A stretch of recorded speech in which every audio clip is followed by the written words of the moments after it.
पुरुषाचं आकर्षण आहे म्हणजे बायकोला नवऱ्याचं आकर्षण आहे.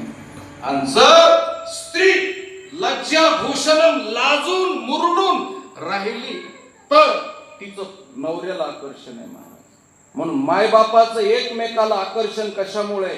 दोघा जणांच्या नेसण्यात बदल आहे म्हणून आकर्षण आहे. विठ्ठल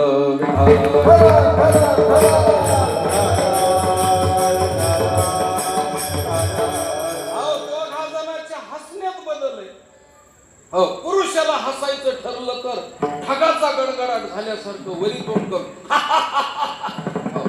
असं पुरुष हसू शकतो. आमच्या माता भगिनी अशा हसणारच नाही.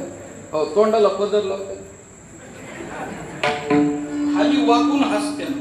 हो, जसं ज्वारीचं कडूळ वगैरे असतं, वारा आल्यावर खाली होतं वाकत, तशा वाकून पूर्णपणे हसत्या. हसण्यात बदल आहे, नेसण्यात बदल आहे, बसण्यात बदल आहे, खाण्यात बदल आहे. आमच्या माता भगिनींनी स्वयंपाक करायचा आणि नैवेद्य आपल्याला दाखवायचा. अगोदर आपल्याला दाखवायचा, आपण जेवायचं, त्यांनी स्वयंपाक करायचा. कितीही मोठ्या घरची बाई असली आणि स्वतंत्र जरी असली तरी बी तळता तळता कधी भजे खाईल का? जरी तिला ज्ञानोबारायांनी हरिपाठात शिकवलं असलं भजे खा त्वरित भावना ती भजे खाईल का? नाही.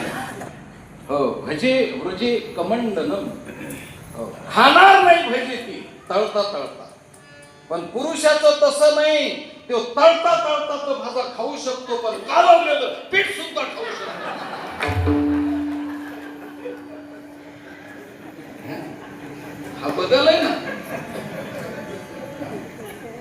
हा दोन्हीतला बदल आहे ना महाराज. खाण्यात बदल आहे. हो, खायचं ठरलं तरी बी हो, आमच्या माता भगिनी तोंड बाजूला करून मर्यादेनं खात्याल महाराज. आमचं तसं काही नाही, आमचं चव्हाट्यावर आहे. म्हणून जाता जाता सांगतो महाराज, अजून मी ध्यानात ठेवा, पुरुषाचं खाणं आणि बाईचं न्हाणं झाकून असावं लागतं. चव्हाट्यावर दोन्ही बी गोष्टी आल्या तरी बी धर्माची मर्यादा समाप्त झाली. म्हणून बाईचं न्हाणं उघड्यावर नसावं आणि पुरुषाचं खाणं उघड्यावर नसावं. कारण आमच्या साधू संतांनी लिहिलंय महाराज, हो, रस्त्यात खाऊ नये. हो, पण काही काही लोकांना रस्त्यात खाण्यामध्ये रस त्यात.